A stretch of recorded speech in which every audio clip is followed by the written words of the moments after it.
Hello everyone, MNC education welcomes you all. MNC education में आप सबों का बहुत बहुत स्वागत।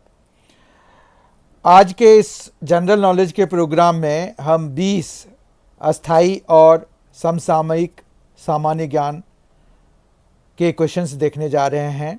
क्वेश्चंस बहुविकल्पी हैं, MCQs हैं। ये क्वेश्चंस जो है UPSC, PT और विभिन्न PCS के लिए बहुत ही उपयोगी है। साथ ही ये SSC CGL और राज्य के SSC स्टाफ सिलेक्शन कमीशंस के लिए भी ये क्वेश्चंस बहुत ही उपयोगी हैं। तो आइए इस सेशन की शुरुआत करते हैं। ये सेट 21 है। इस तरह के 20 सेट ऑलरेडी आ चुके हैं। तो आप हमारे MNC एजुकेशन के प्लेलिस्ट जनरल नॉलेज में जाकर के उनको देख सकते हैं। और आप सबों में जिन्होंने भी अगर MNC एजुकेशन को सब्सक्राइब नहीं किया है तो कृपया MNC एजुकेशन को सब्सक्राइब करें और बेल आइकन भी दबा दें। उसमें भी ऑल ऑप्शन ओपन रखें ताकि आपको MNC एजुकेशन के अपकमिंग वीडियोस के बारे में जानकारी मिलते रहे और आपको कोई भी मिस ना हो। आइए इस सेशन की शुरुआत करते हैं।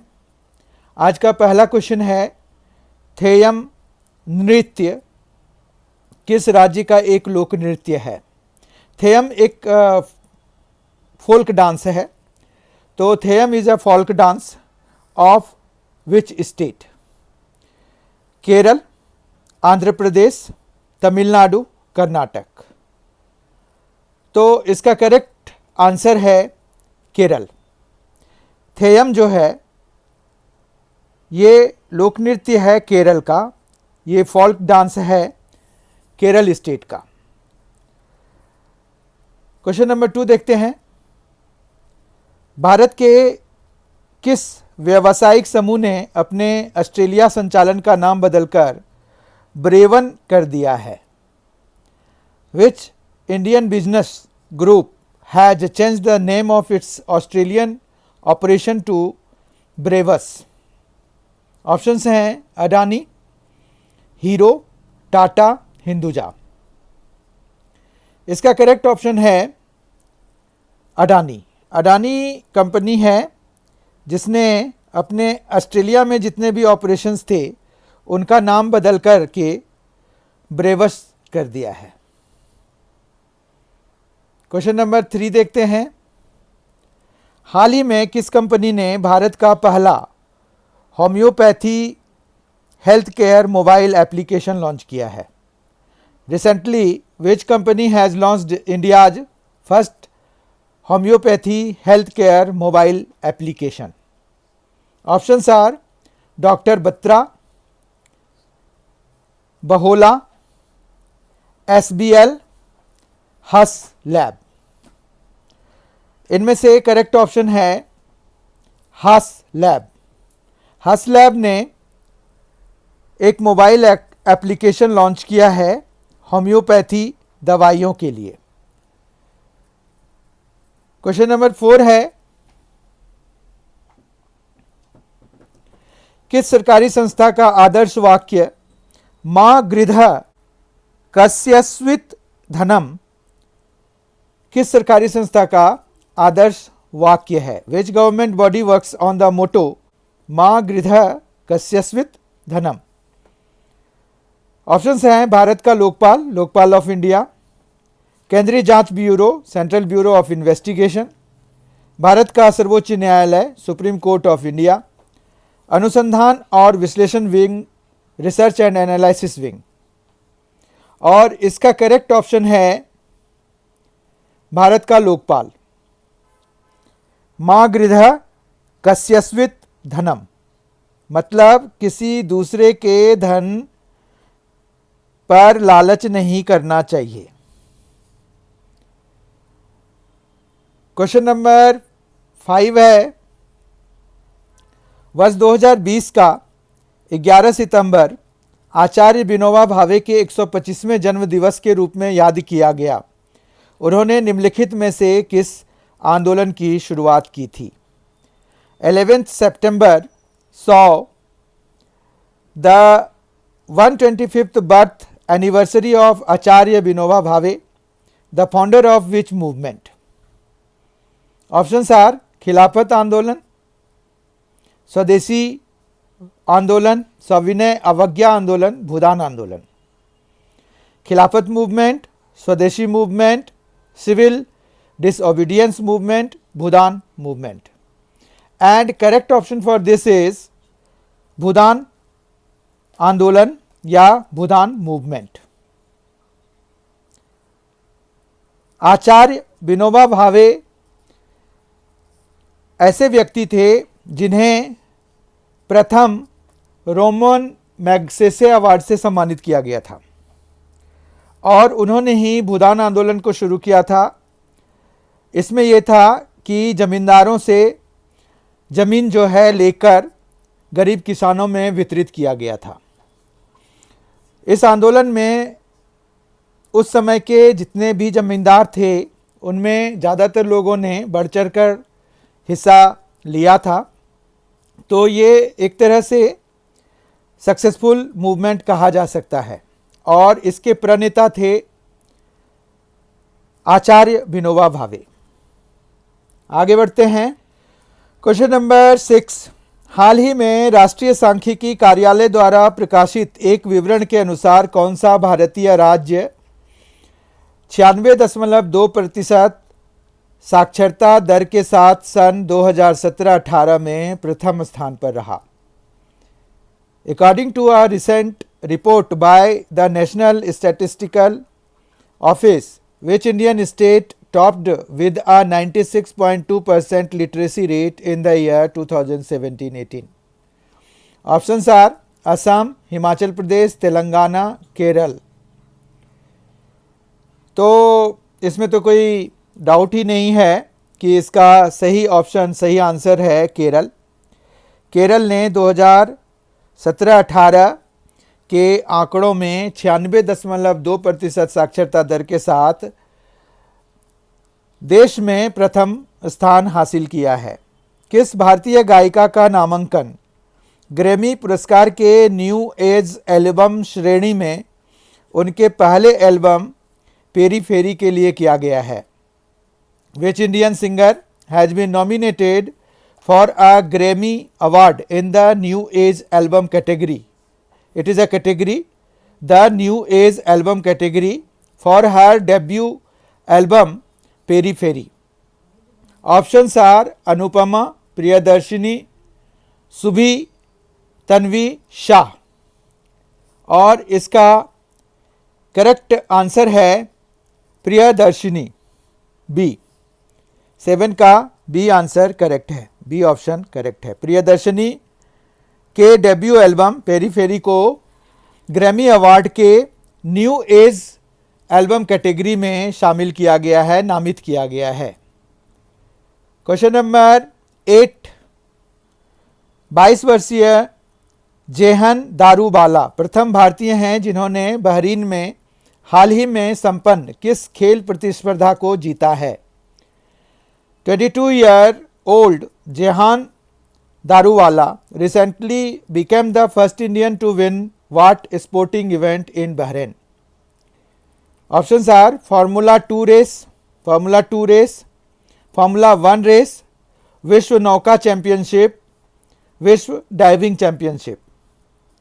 और इसका करेक्ट आंसर है फॉर्मूला 2 रेस। फॉर्मूला 2 रेस जीतने वाले ये प्रथम फॉर्मूला 2 रेस जीतने वाले ये प्रथम भारतीय हैं। Question number 9, the 5 eyes FVEY UK, USA, Canada, New Zealand तथा किस और देश का एक खुफिया गठबंधन है? The 5 eyes FVEY is an intelligence alliance comprising of UK, United Kingdom, the USA, United states of America, Canada, New Zealand and which other country. ये 5 देशों का इंटेलिजेंस ग्रुप है और ये इनमें जो है 5वां देश हमें चूज करना है। यूके, यूएसए, कनाडा, न्यूजीलैंड, ये 4 देशों के नाम तो दिए हुए हैं प्रश्न में ही, क्वेश्चन में ही, ठीक है। ऑप्शंस हैं जापान, डेनमार्क, रसिया, ऑस्ट्रेलिया। इसका करेक्ट आंसर है ऑस्ट्रेलिया। तो इस तरह से 5 देशों का ये एक खुफिया गठबंधन है। क्वेश्चन नंबर 10 है, निम्नलिखित में से कौन सौरमंडल का भाग नहीं है? Which of the following is not a part of solar system? क्षुद्र ग्रह, धूमकेतु, ग्रह, Niharika. Asteroids, comets, planets, nebula. और इसका करेक्ट आंसर है निहारिका, नेब्यूला। नेब्यूला जो है वो उससे भले ही ये सोलर सिस्टम बना है, सौरमंडल बना है, लेकिन अब ये इसका पार्ट नहीं है, क्योंकि वहाँ से शुरू हुआ था, निहारिका से शुरू हुआ था और जितने भी गैलेक्सीज बने ये सभी नेब्यूला से ही, निहारिका से ही बने हैं, लेकिन इनको सौरमंडल का पार्ट नहीं कहा जा सकता है। तो इस तरह से क्वेश्चन नंबर 10 का करेक्ट आंसर है D, Niharika, nebula. Question number 11 है, मेक इन इंडिया का लोगो है। The logo of make in India is, make in India का लोगो क्या है ये बताना है आपको, ठीक है। शेर, लायन, हाथी, एलिफेंट, चीता, लेपर्ड, कंगारू, कैंगारू। इनमें से बताना है कि कौन जो है मेक इन इंडिया का लोगो है। मतलब मेक इन इंडिया के लोगो में ये चित्र बना हुआ है, तो वो है शेर का, लायन। लायन जो है लोगो है मेक इन इंडिया इनिशिएटिव का। क्वेश्चन नंबर 12 है, भारत में सर्वप्रथम बिजली की आपूर्ति कहाँ शुरू की गई थी? Where was electricity supply first introduced in India? Options हैं कोलकाता, दार्जिलिंग, मुंबई, चेन्नई। और इसका करेक्ट ऑप्शन है, करेक्ट आंसर है दार्जिलिंग। दार्जिलिंग में सर्वप्रथम इलेक्ट्रिसिटी की शुरुआत की गई थी। क्वेश्चन नंबर 13, निम्नलिखित में से किस ग्रह का कोई उपग्रह नहीं है? Which of the following planets does not have a satellite? Prithvi, Earth, Mangal, Mars, Brihaspati, Jupiter, Budh, Mercury. और अनडाउटेडली इसमें मरकरी जो है बुध ग्रह का कोई भी उपग्रह नहीं है। हमें पता है कि जुपिटर के बहुत सारे लगभग 88 उपग्रह हैं, मार्स के 2 हैं और अर्थ का 1 है जिसे हम मून कहते हैं, ठीक है। और मार्स के भी हैं डेमोस एंड फोबोस। तो इस तरह से बुध मरकरी का कोई भी उपग्रह नहीं है। क्वेश्चन नंबर 14 पे जाते हैं। अंतर्राष्ट्रीय दिनांक रेखा किस रेखा को कहते हैं? What is international date line? विषुवत रेखा, 0 डिग्री देशांतर, 90 डिग्री देशांतर, 180 डिग्री देशांतर। तो अंतर्राष्ट्रीय दिनांक रेखा जो होता है वो 180 डिग्री देशांतर यानी कि 180 डिग्री लॉन्गिट्यूड होता है, ठीक है। इस तरह से इसका डी ऑप्शन करेक्ट है। तो 180 डिग्री देशांतर को, 180 डिग्री लॉन्गिट्यूड को अंतर्राष्ट्रीय दिनांक रेखा कहते हैं, यानी कि वहाँ पर से ही डेट चेंज हो जाता है। क्वेश्चन नंबर 15, खादी एवं ग्रामीण उद्योग आयोग की स्थापना किस पंचवर्षीय योजना के अंतर्गत की गई थी? हालांकि अब पंचवर्षीय योजनाएं समाप्त कर दी गई हैं, उसकी जगह पे नीति आयोग नामक एक संस्था को शुरू किया गया है। फंक्शनैलिटी दोनों के सेम ही हैं लगभग, और योजना आयोग के भी अध्यक्ष जो है प्रधानमंत्री ही होते थे, नीति आयोग के भी उसी तरह से प्रधानमंत्री को ही बनाया गया है, मुख्यमंत्री उनके सदस्य ग्रुप्स में से हैं।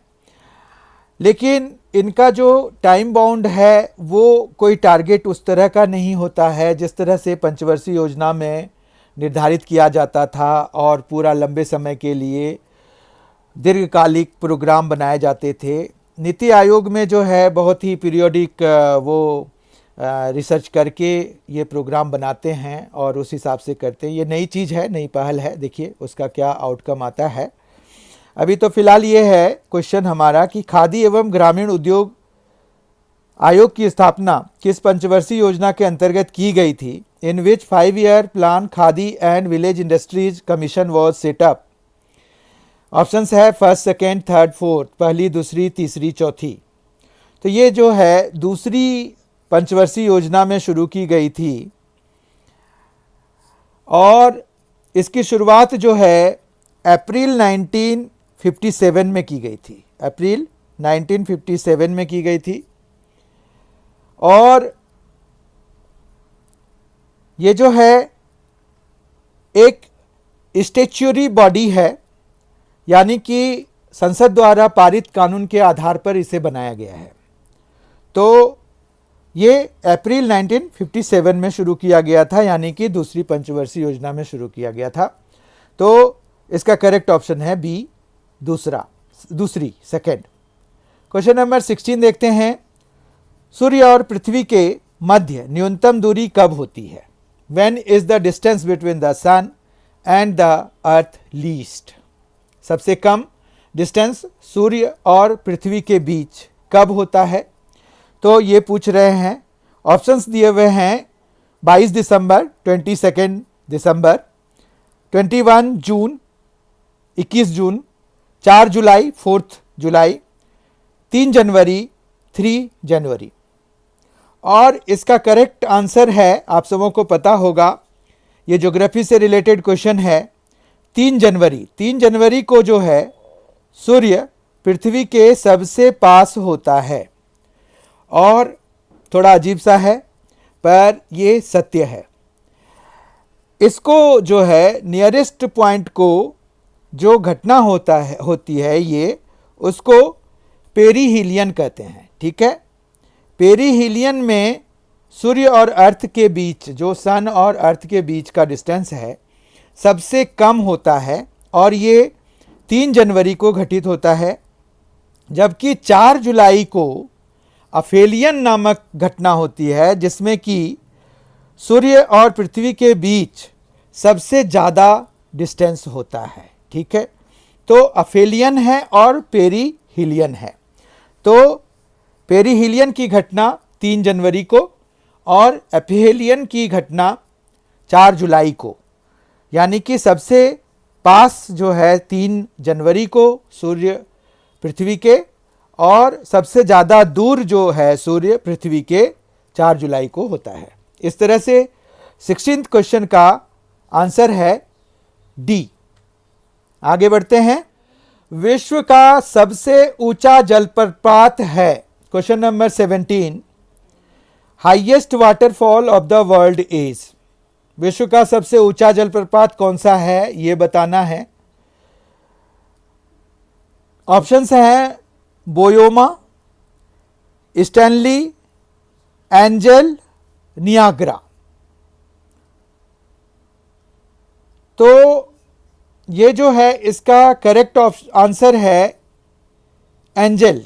एंजल वाटरफॉल जो है विश्व का सबसे ऊंचा हाईएस्ट वाटरफॉल है, और इसकी ऊंचाई जो है 979 मीटर, मतलब थोड़ा सा कम रह गया 1 किलोमीटर से, 979 मीटर।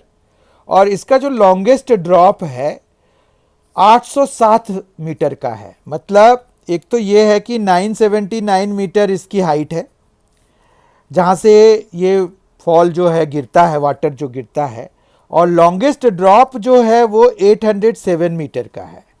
अब ये देखिए कि लॉन्गेस्ट ड्रॉप क्या है। लॉन्गेस्ट ड्रॉप है कि वाटर जो है अनइंटरप्टेड कितनी दूरी तय करता है, तो 807 मीटर की दूरी तय करता है इस वाटरफॉल में। तो ये जो है वेनेजुएला में है, और नियाग्रा जो है आप सबों को पता है कि कनाडा में है। इस तरह से विश्व का सबसे ऊंचा जलप्रपात एंजल जलप्रपात है, इसलिए 17 क्वेश्चन का सी ऑप्शन करेक्ट हो जाएगा। क्वेश्चन नंबर 18 है, लक्षद्वीप में कितने प्रवाल द्वीप हैं? How many atolls are there in Lakshadweep? तो लक्षद्वीप में कितने एटॉल्स हैं वो हमें बताना है। ये लक्षद्वीप कहाँ पर है? Off the coast of Kerala, Laccadive sea में है, इसीलिए इसका नाम जो है लक्षद्वीप कह सकते हैं, कहते हैं। इसका नाम हिंदी में यही है, लक्षद्वीप है, लक्काडाइव सी में है। और ये प्रवाल द्वीप बहुत सारे हैं उसमें, तो उनके नंबर ये पूछ रहे हैं। ऑप्शंस हैं 36, 17, 47, 27। तो इसका करेक्ट आंसर है 36। मतलब टोटल 36 द्वीपों को मिलाकर लक्षद्वीप बनाया गया है। ये एक केंद्र शासित प्रदेश है भारत का, और ये केरला के तट पर अवस्थित है। ये बेसिकली प्रवाल द्वीप हैं, तो इसलिए लोगों का वहाँ रहना कम ही होता है। क्वेश्चन नंबर 19, भारतीय कृषि अनुसंधान परिषद के अनुसार भारत में कितने प्रकार की मिट्टियाँ पाई जाती हैं? According to Indian council of agricultural research ICAR, Pusa में इसका हेड ऑफिस है। How many types of soils are found in India? कितने टाइप्स हैं सॉइल के ICAR के हिसाब से, Indian council of agricultural research Pusa के हिसाब से, अकॉर्डिंग टू। ऑप्शंस हैं 4, 5, 6, 8, और इसका करेक्ट आंसर है 8। मतलब भारत में ICAR के हिसाब से 8 तरह की मिट्टियां पाई जाती हैं। उनमें से alluvial soil, black cotton soil, red soil, laterite soil, mountainous और forest soil, peaty soil, saline और alkaline soil and marshy soil. ठीक है, इस तरह से 8 सॉइल की को कैटेगराइज किया गया है इंडिया में ICAR द्वारा। और इनमें जो सबसे उपजाऊ होता है वो एलुवियल होता है, जो कि गैंगेटिक प्लेन में पाए जाते हैं। रेड सॉइल और लेटेराइट सॉइल जनरली कृषि के लिए उपयोगी नहीं होते हैं। मॉन्टेनस और फॉरेस्ट सॉइल भी आपको पता होगा, ये जैसे नाम हैं वैसे ही उसी के लिए सही होते हैं। सेलाइन अल्कलाइन सॉइल भी इंडिया में पाए जाते हैं, मार्सी सॉइल भी पाए जाते हैं। अभी जो है रामसर कॉन्फ्रेंस के हिसाब से कुछ वेटलैंड को जोड़ा गया है, तो मार्सी सॉइल उन्हीं के आसपास इर्द गिर्द पाए जाते हैं ज़्यादातर, और कहीं भी पाए जा सकते हैं जहाँ पर कि ज़्यादा ह्यूमिडिटी रहता है, ज़मीन में ह्यूमस बहुत ज़्यादा है। तो इस तरह से 8 भागों में बांटा है उन्होंने, 8 types of soils, 8 types of soils, 8 प्रकार की मिट्टियाँ भारत में पाई जाती हैं ICAR पूसा के हिसाब से। ठीक है, आज का क्वेश्चन नंबर 20 और आखिरी क्वेश्चन है आज के इस सेशन का। भारतीय खनन विद्यालय ISM कहाँ स्थित है? Where is Indian school of mines situated? Options हैं जमशेदपुर, धनबाद, रांची, कोलकाता।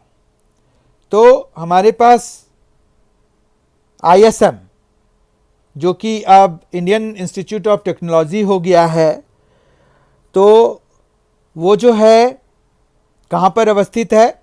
इसका करेक्ट ऑप्शन है धनबाद। धनबाद झारखंड का एक शहर है जहाँ पर कि ISM 1926 में स्थापित किया गया था, 1926 में।